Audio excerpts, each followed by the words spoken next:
नमस्कार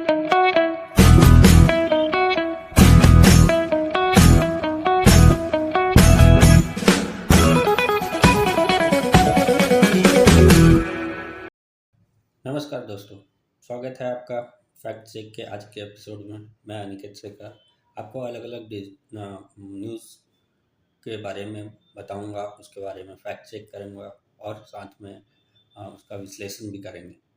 हम बहुत तरह के न्यूज़ हमारे रोज़ के समय में डिजिटल प्लेटफॉर्म में, सोशल मीडिया में या न्यूज़पेपर में आते रहती है, जिनके बारे में फैक्ट चेक करना बहुत ज़रूरी है। सारी न्यूज़ सही नहीं होती है। कुछ न्यूज़ एआई का समय है। फैक्ट न्यूज़ फैलाना, फेक न्यूज़ फैलाना बहुत आसान हो गया है और बनाना भी आसान हो गया है। इसलिए आज के समय में यह फैक्ट चेक बहुत ज़रूरी हो गया है कि हम न्यूज़ को पहले वेरीफाई करें। तो आज का जो पहला न्यूज़ हमने लिया है वो छपा है द टेलीग्राफ में 27 जनवरी 2026 को। पोस्ट का हेडलाइन है non veg none for Vande sleeper. इसको हमने इस आर्टिकल का हमने विश्लेषण किया है, इसको समझने की कोशिश की तो यह दावा सही पाया गया है।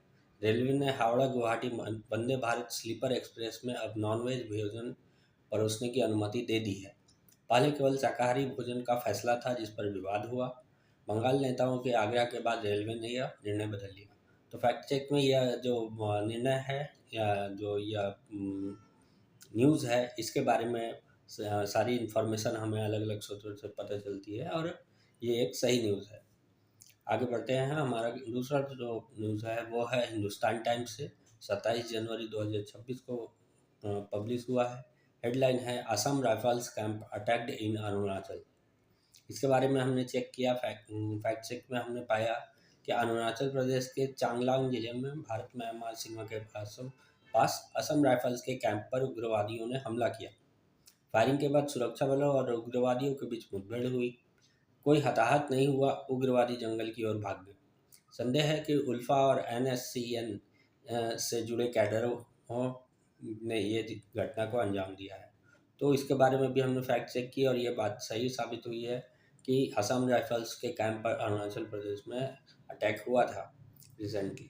पर यह सही है कि इसमें किसी तरह की जान माल की नुकसान नहीं हुई।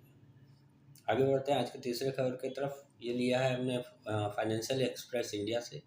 प्रकाशन तिथि है 26 जनवरी 2026। हेडलाइन है new risk factor for India Inc pollution. ये एक बहुत ध्यान देने वाली मैटर है। पॉल्यूशन हमारा जो लेवल है वो बहुत ज़्यादा बढ़ गया है, उसको ध्यान में रखकर फाइनेंशियल एक्सप्रेस ने ये न्यूज़ पब्लिश किया है। इसके बारे में हमने फैक्ट चेक किया, इसके बारे में अलग अलग सोर्सेज से जानने की कोशिश की तो ये रिपोर्ट सही है। रिपोर्ट में कहा गया है तेज प्रदूषण और स्मॉग की वजह से उत्तर भारत में कारोबार पर असर पड़ा है। ग्रैप GRAP लागू होने से निर्माण कार्य, सप्लाई चेन और रियल एस्टेट प्रोजेक्ट्स प्रभावित हुए हैं। रियल सेक्टर में फुटफॉल और मांग घटी क्योंकि लोग घरों में रहने को मजबूर हैं। ग्रैप क्या है जिसके कारण कि ये सारे लोग घर में रहने को मजबूर हो गए हैं और रियल एस्टेट प्रोजेक्ट्स प्रभावित हुए हैं, वो जानना जरूरी है।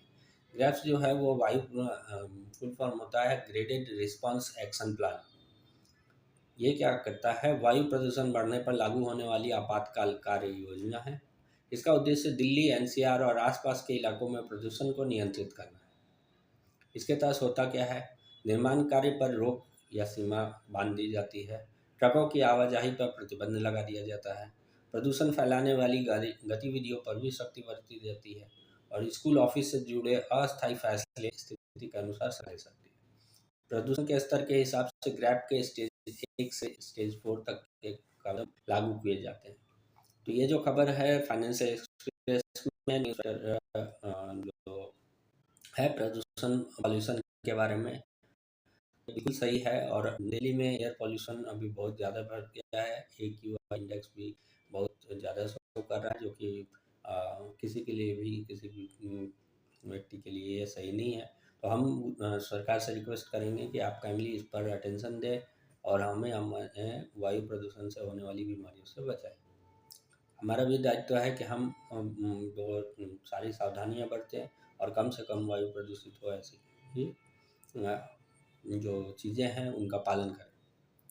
आगे बढ़ते हैं हमारे चौथे न्यूज़ पर। यह न्यूज़ लिया गया है द टाइम्स ऑफ इंडिया से, 26 जनवरी 2026 का है। हेडलाइन है every 20 minutes an Indian caught trying to enter US. अब ये भी एक बड़ा न्यूज़ है। इसका जो हमने फैक्ट चेक किया तो रिपोर्ट में क्या कहा जा रहा है पहले वो जान लेते हैं। वो है साल 2025 में अमेरिका के सीमा पर औसतन हर 20 मिनट में एक भारतीय अवैध रूप से प्रवेश की कोशिश करते हुए पकड़ा गया है।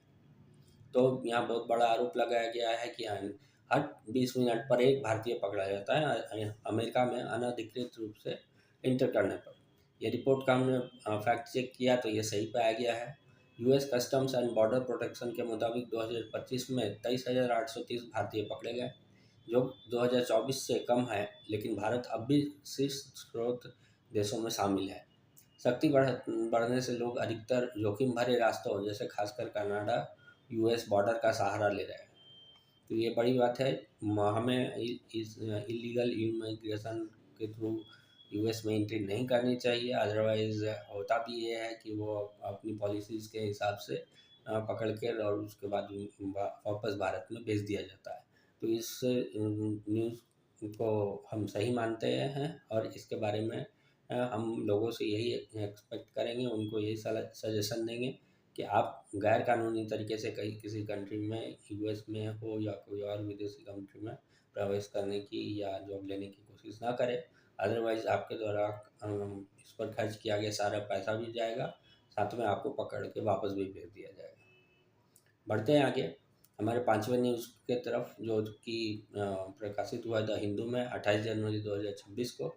यह अंश आरबीआई के कंज्यूमर कॉन्फिडेंस सर्वे पर आधारित रिपोर्ट से है, जिसमें बताया गया है कि आय और रोजगार में सुधार की उम्मीद करने वाले परिवारों का प्रतिशत घटकर 46.4% के निचले स्तर पर आ गया है। यह एक बहुत बड़ा गंभीर विषय है। इसमें हमने फैक्ट चेक किया तो इसकी जानकारी जो है वो सही दिखी। जानकारी के हिसाब से आरबीआई के कंज्यूमर कॉन्फिडेंस सर्वे के अनुसार दिसंबर 2025 के अंतिम सप्ताह और जनवरी 2026 के पहले सप्ताह में हुए सर्वे में आय और रोजगार में सुधार की उम्मीद करने वाले परिवारों का प्रतिशत घट के 46.4% रह गया है। यह बहुत ही गंभीर विषय है कि हमारा आय और रोजगार का जो हम अपेक्षा रखते हैं उसके अवसर बहुत घट गए हैं और घटकर बहुत कम हो गया है। तो यह एक चिंता करने वाली बात है जिसके तरफ सरकार को जरूर ध्यान देना चाहिए। यह स्तर सितंबर 2024 से अब तक का सबसे निचला स्तर है, जो उपभोक्ताओं में बढ़ती आर्थिक चिंता को दिखाता है। ठीक है, आगे बढ़ते हैं आज के छठे खबर की तरफ, जो हमने एक एक्स पर पोस्ट से लिया है। ये पोस्ट किया गया 28 जनवरी 2026 को, जिसमें है 76 years today the Supreme Court of India was inaugurated, there were 19 जजेस। दावा क्या किया जा रहा है इस पोस्ट के माध्यम से, एक तस्वीर न्यूज़पेपर कटिंग द हिंदू की दिखाई पब्लिश किया गया है, जिसमें कि यह दावा किया गया है कि हमने 76 ईयर्स को कंप्लीट कर लिया है 28 जनवरी को। हमने इसका फैक्ट चेक किया और जो न्यूज़पेपर कटिंग का भी विश्लेषण किया, उसके भी बारे में जानकारियाँ इकट्ठा की, तो यह सही पाया गया है। एक्चुअल में वायरल पोस्ट में जो दावा है कि सुप्रीम कोर्ट इंडिया का उद्घाटन 28 जनवरी 2025 को हुआ, यह सही समाचार है, सही तस्वीर है। इसमें तथ्य यह है कि भारत का सर्वोच्च न्यायालय 28 जनवरी 1950 को आधिकारिक रूप से उद्घाटित हुआ था और उसी दिन पहली बैठक हुई थी। यह भारत के गणराज्य बनने के 2 दिन बाद हुआ था।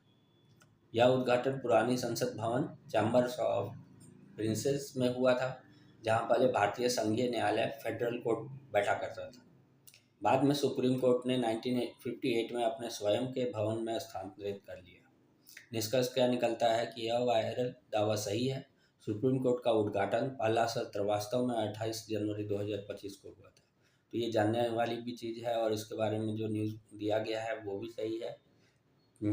आगे बढ़ते हैं। हाँ, आज के लिए हमारा जो न्यूज़ है ये हम यही समाप्त करते हैं। आशा करते हैं आज का न्यूज़ आप लोगों को ज़रूर अच्छा लगा होगा। इसमें दिखाई गई बातें, समझाई गई बातें आपको फैक्ट चेकिंग कर जो हम कर रहे हैं उसके बारे में जो भी आपका सजेशन और राय है वो आप हमें अपने हमारे वीडियो के कमेंट बॉक्स में दे सकते हैं।